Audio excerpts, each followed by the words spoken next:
Hello दोस्तों, आज बात करते हैं ब्लैक मनी की, हवाला बाजार की और डोंगी बाजार क्या होता है और मनी लॉन्ड्रिंग के बारे में बात करेंगे और बताएंगे आपको कि जो टैक्स हेवन कंट्री कौन से हैं। तो बने रहे हमारे वीडियो में। तो स्टार्ट करते हैं ब्लैक मनी की और हवाला बाजार की। तो उससे पहले आपको बताते हैं इंडिया में कौन कौन सा टैक्स लगता है। तो इंडिया में यदि कोई भी बिजनेस कर रहा है, फॉर एग्जांपल किसी ने होटल चला रखा है या किसी ने कोई कंपनी खोली है, यानी कि टोटल यदि 50 करोड़ रुपए उसने कमाए अपनी मेहनत से, तो उसका 50% यानी कि 25 करोड़ रुपए इंडियन जो गवर्नमेंट है उसको जीएसटी देना पड़ेगा। तो कैसे देना पड़ेगा वो बता देते हैं आपको। जो जीएसटी होता है वो 18% डायरेक्ट जीएसटी, वो तो उसको देना ही पड़ेगा। 20 लाख से ज़्यादा यदि उसकी इनकम रहती है तो उसको जीएसटी 110% देना पड़ेगा। और यदि 2% जो बैंक ट्रांसफर ले लेता है, जो गेटवे होता है इंडिया के बैंकिंग सेक्टर का, तो वो ले लेता है। और यदि बात करें इनकम टैक्स की, 30% इनकम टैक्स में चला जाता है, जो कि 5 लाख से ऊपर जितनी भी इनकम रहती है उस पर जो टैक्स लगता है।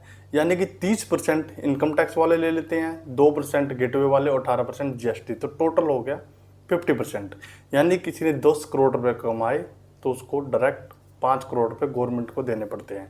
तो गवर्नमेंट क्या करती है उस पैसे का वो भी बता देते हैं आपको। इतना बड़ा टैक्स लेती है इंडियन गवर्नमेंट, तो उसका क्या करती है। सबसे पहले तो वो क्या करती है, जो इलेक्शन होते हैं इंडिया के अंदर उनमें इन्वेस्ट करती है। और जो गाँव में जो कि राशन आता है 2 रुपये पर केजी, जो गांव गांव में जाता है, तो वो भी इंडियन गवर्नमेंट उसी टैक्स से निकालती है। और जो गवर्नमेंट के जो एम्प्लॉय होते हैं पूरे इंडिया के अंदर, जो सरकारें चलती है, उनकी जो सैलरी जाती है, उनके एक्सपेंस खर्च होते हैं, तो वो भी इनकम टैक्स से निकलते हैं।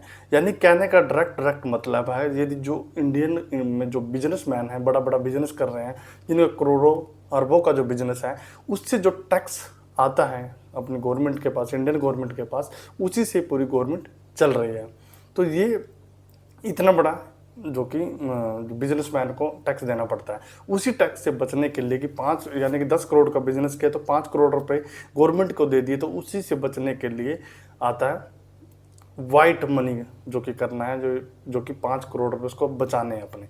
वो कैसे बचाता है वो भी बता देते हैं आपको। उसी के बीच में आता है हवाला बाजार या डोंगी बाजार भी जिसको बोलते हैं, जिससे ब्लैक मनी वाइट हो जाएगा।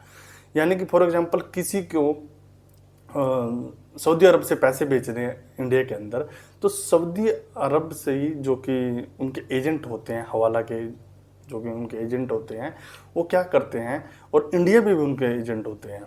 ये फॉर एग्जांपल सऊदी अरब से दिल्ली पैसे भेजने हैं या मुंबई पैसे भेजने हैं, तो वो क्या करेंगे, वहाँ पे पैसे मान लो 5 करोड़ रुपए भेजने हैं, तो 5 करोड़ के जो पैसे हैं उसका एक उनको टोकन दे देंगे, उसका पासवर्ड होता है, उस एजेंट को दे देंगे। और वो एजेंट, इंडिया में जो एजेंट रहता है उसी का पासवर्ड उसको बताएगा कि ये पासवर्ड है, और मुंबई में ये पासवर्ड लेके, ये टोकन लेके उसके पास जाना है। तो वो पैसे उसको, जो इंडिया के अंदर जो एजेंट है हवाला का, वो उसको दे देगा। यानी कि उसके पास पैसे चले गए। उसके बदले में मान लो उसने 5 करोड़ रुपए भेजे, उसके बदले में कुछ टोकन अमाउंट वो ले लेता है। फॉर एग्जाम्पल उसने 1 करोड़ रुपया उसको ट्रांसफ़र करने के ले लिए, यानी कि तो 4 करोड़ रुपए उसको फिर भी बच गए दोबारा। यानी कि 10 करोड़ रुपए में यदि उसको 5 करोड़ रुपए जीएसटी देना था, तो उसका काम चल गया। सिर्फ 1 करोड़ रुपए इन्वेस्ट करना, 1 करोड़ रुपए उन्होंने हवाला बाजार के लोगों को दे दिया, डोंगी बाजार के लोगों को, तो 9 करोड़ रुपए उसको बच गए।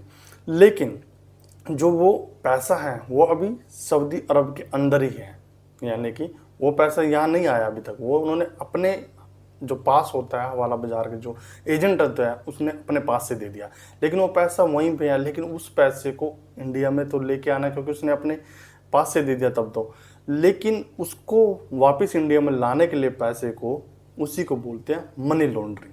तो मनी लॉन्ड्रिंग कैसे होती है, उसके 3 प्रकार होते हैं, अलग अलग भी होते हैं, लेकिन जो फेमस है वो बता देते हैं आपको।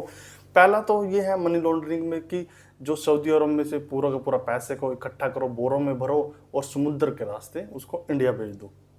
और दूसरा है कि जो तरीका है उसमें क्या होता है कि उसमें जो क्या करते हैं, एफडीआई क्या करता है कि जो डायरेक्ट इन्वेस्ट कर सकता है इंडिया के अंदर। इंडिया के अंदर छोटी छोटी कंपनी होती है, इंडिया के अंदर छोटी छोटी कंपनियां खोल देती है फॉरेन डायरेक्ट इन्वेस्टमेंट, उसको बोलते हैं एफडीआई को। तो कंपनियां खोल देते हैं, उन कंपनियों को कोई मुंह सिर नहीं होता, उनको खोल के और उसमें डायरेक्ट पैसे ट्रांसफ़र कर देते हैं। और यदि वहाँ से एम्प्लॉय कोई भी सऊदी अरब से डायरेक्ट अकाउंट में डाले जिस भी बंदे को भेजना है, क्योंकि वहाँ पे जब वो अपने पैसे निकालने जाएगा तो पैसे जब निकालेगा अपना आधार कार्ड पैन कार्ड देगा तो तुरंत उस पर टैक्स लग जाएगा, तो उसके पैसे चले जाएंगे। तो इसलिए वहाँ पे जो इंडिया के अंदर छोटी छोटी कंपनी खोली जाती है, उनका कोई मुंह सिर नहीं होता। उन कंपनियों को 1-2 साल तक रन करा के और उसमें पैसा जितना इन्वेस्ट कर किया गया है तो उसको दिवालिया घोषित कर देते हैं उस कंपनी को। उसके बाद वो सारा पैसा उन्हीं के पास रह जाता है। यानी कि जो भी वहाँ पे एजेंट काम करते हैं, जो भी उनका सुपरवाइजर होता है, वो पैसे वहाँ से लेके फिर उनके पास चला जाता है जिसको देने हैं, जिसने वाइट कराए हैं मनी लॉन्ड्रिंग में। या फिर तीसरा तरीका होता है जो कि टैक्स हेवन कंट्री है। टैक्स हेवन कंट्री का मतलब है, टैक्स हेवन कंट्री का मतलब आपको बता देते हैं, जैसे कि मॉरिशस और स्विट्जरलैंड जो कि कंट्री हैं, उनका अपना धंधा नहीं चल रहा था, उनका देश ग्रो नहीं कर रहा था, तो उन्होंने यही एक धंधा बना लिया कि जो हमारे देश में जो पैसे लेके आए उसमें से कुछ अमाउंट हम रख लेंगे और उसके बाद वापस इंडिया भेज देंगे। वो कैसे हैं, जैसे कि मॉरिशस और स्विट्जरलैंड ने क्या बनाया, उन्होंने एक अपनी गवर्नमेंट में रूल बना लिया है कि हम जो भी हमारे पास पैसा आ गया, फॉर एग्जांपल 10 करोड़ रुपए आ गए हैं, किसी भी देश ने भेजे हैं, तो हम उसका पूरा ब्यौरा, पूरी डिटेल किसी भी देश की गवर्नमेंट को नहीं देंगे, सिर्फ उसी को डिटेल बताएंगे कहाँ से पैसा है, कहाँ पे जाएगा, जिसका वो पैसा है। या फिर कोई भी देश का प्रधानमंत्री आ जाए तो हम किसी को भी कोई डिटेल नहीं देंगे। तो ऐसे भी मनी लॉन्ड्रिंग का पैसा वाइट होता है। जैसे कि इंडिया ने के बंदे ने कोई भी जो बिजनेस कर रहा है उसने अपना पैसा स्विट्जरलैंड भेज दिया, तो वहाँ से पैसा कैसे आएगा, टुकड़ों में आएगा। फॉर एग्जांपल पहले वो किसी दूसरे देश में जाएगा, फ्रांस में, तो जैसे फ्रांस में फ्रांस के किसी 4-5 लोगों के अकाउंट में डाल दिया जाएगा। जब वो डाल दिया जाएगा तो वहाँ से निकाल के पैसा दूसरे देश के जो लोग हैं उसमें डाल दिया जाएगा। जब निकाल लिया गया एक बार पैसा तो उसका डिटेल बैंक वालों के पास नहीं रहता। एक बार जाने के बाद मान लो ईरान में आया, ईरान से फिर वो पाकिस्तान में ट्रांसफ़र किए 5 लोगों के पास, पाकिस्तान में आया, तो पाकिस्तान के बाद फिर वो नेपाल आया, नेपाल के बाद 5 लोगों पर ट्रांसफ़र करने के बाद फिर वो इंडिया आया। तो जो ये एजेंट होते हैं वो सब मिले होते हैं इसके साथ, इस तरह वो पैसा दोबारा इंडिया में पहुंच जाता है। इसी को बोलते हैं मनी लॉन्ड्रिंग। तो ऐसे में जो गवर्नमेंट है, ना तो गवर्नमेंट को पता लगता कि ये किसने भेजे हैं, कैसे आए हैं, और ना गवर्नमेंट को टैक्स के बारे में पता चलता है कि टैक्स कहाँ से मिलेगा, क्या वो जो डायरेक्ट जो गवर्नमेंट का लॉस है। और ये ऐसा नहीं है इंडिया के पास आता है, ये डायरेक्ट ऐसा भी हो सकता है कि जो कि टेररिस्ट लोग हैं जो टेररिज्म फैलाते हैं उनके पास भी आ सकता है। फॉर एग्जांपल कोई पाकिस्तान का टेररिस्ट इंडिया के अंदर रह रहा हो या फिर मुखबरी कर रहा हो, तो ऐसे भी जो बैलेंस है ऐसे घूम के इंडिया के अंदर आ सकता है।